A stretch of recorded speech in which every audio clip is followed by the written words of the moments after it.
എരുമേലിയിലേക്ക് പോകുകയാണ്. എരുമേലി ചെറുവള്ളി വിമാനത്താവളത്തിന് ഭൂമി ഏറ്റെടുക്കാനുള്ള വിജ്ഞാപനം ഇറക്കിയതിൽ സർക്കാരിന് തിരിച്ചടി. വിജ്ഞാപനം ഹൈക്കോടതി റദ്ദാക്കി. ആവശ്യമായ ഭൂമി എത്രയെന്ന് കൃത്യമായി കണക്കാക്കാൻ സർക്കാരിന് കഴിഞ്ഞിട്ടില്ലെന്ന് ഹൈക്കോടതിയുടെ വിമർശനം. വിവരങ്ങൾ രേഷ്മ ബാബുവാണ് നൽകുന്നത്. രേഷ്മ, ആദ്യം തന്നെ ഈ എരുമേലി വിമാനത്താവളത്തിനെതിരെ വലിയ തോതിലുള്ള പ്രതിഷേധവും വിമർശനങ്ങളും സമൂഹത്തിൻ്റെ വിവിധ കോണുകളിൽ ഉയർന്നിരുന്നു. കാരണം കേരളത്തിൽ ഇപ്പോൾ തന്നെ വിവിധ വിമാനത്താവളങ്ങളുണ്ട്. തിരുവനന്തപുരത്തും കൊച്ചിയിലും കോഴിക്കോട്ടും കണ്ണൂരിലുമൊക്കെ അന്താരാഷ്ട്ര വിമാനത്താവളങ്ങളുണ്ട്. ഇതുകൂടാതെ ഇനിയും എന്തിന് മറ്റൊരു വിമാനത്താവളം എന്ന ചോദ്യം ആദ്യഘട്ടത്തിൽ തന്നെ ഉയർന്നു. മാത്രമല്ല, ഇപ്പോൾ ഈ ഭൂമിയുമായി ബന്ധപ്പെട്ട വിഷയത്തിൽ ഹൈക്കോടതി എന്തൊക്കെ കാര്യങ്ങൾ ചൂണ്ടിക്കാട്ടിയാണ് സർക്കാരിനെ വിമർശിച്ചിരിക്കുന്നത്?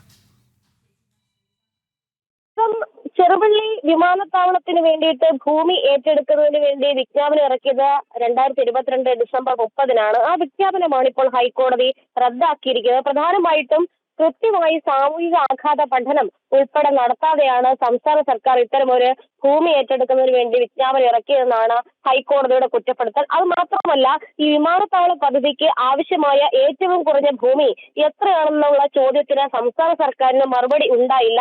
സാധാരണ രീതിയിൽ ഒരു പദ്ധതിക്ക് വേണ്ടിയിട്ട് എത്രമാത്രം ഭൂമി ഏറ്റെടുക്കണമെന്നുള്ള കാര്യത്തിൽ ഒരു വ്യക്തത ഉണ്ടായിരിക്കും. പക്ഷേ ചെറുവള്ളി വിമാനത്താവളവുമായി ബന്ധപ്പെട്ട് അതിനാവശ്യമായിട്ടുള്ള ഭൂമി എത്രയാണെന്ന കാര്യത്തിൽ സംസ്ഥാന സർക്കാരിന് വ്യക്തത ഉണ്ടായിരുന്നില്ല. പക്ഷേ ഭൂമി ഏറ്റെടുക്കുന്നതുമായി ബന്ധപ്പെട്ടുള്ള വിജ്ഞാപനവും അതിന്റെ തുടർ നടപടികളുമായിട്ട് സംസ്ഥാന സർക്കാർ മുന്നോട്ട് പോവുകയായിരുന്നു. ഈ ഒരു സാഹചര്യത്തിലാണ് ഹൈക്കോടതി ഈ വിജ്ഞാപനം അപ്പാടെ റദ്ദാക്കിയിരിക്കുന്നത്. ചെറുവള്ളി എസ്റ്റേറ്റിലെ 2263 ഏക്കർ ഉൾപ്പെടെ ഏകദേശം 2570 ഏക്കർ ഭൂമി ഏറ്റെടുക്കാനായിരുന്നു സംസ്ഥാന സർക്കാർ അനുമതി നൽകിയിരുന്നത്.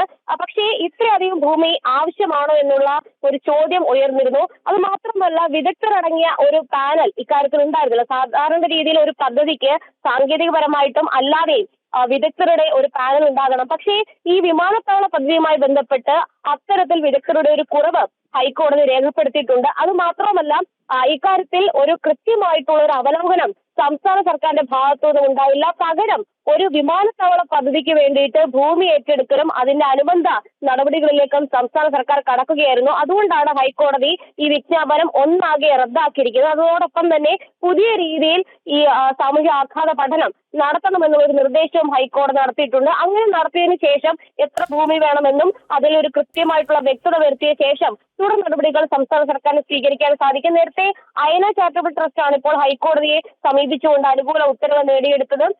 ഈ അയന ചാരിറ്റബിൾ ട്രസ്റ്റുമായി ബന്ധപ്പെട്ട് ഭൂമി സംബന്ധിച്ചുള്ള തർക്കം അത് പാലാ സിവിൽ കോടതി നിലനിൽക്കുന്നുണ്ട്. അതേ സാഹചര്യത്തിൽ തന്നെയാണ് സംസ്ഥാന സർക്കാർ ഈ വിജ്ഞാപനവുമായിട്ട് മുന്നോട്ട് പോയത്. എന്തായാലും സർക്കാരിനേറ്റ വലിയൊരു തിരിച്ചടിയാണ് ഈ വിഷയത്തിൽ വിജ്ഞാപനം റദ്ദാക്കിക്കൊണ്ടുള്ള ഹൈക്കോടതിയുടെ നടപടി.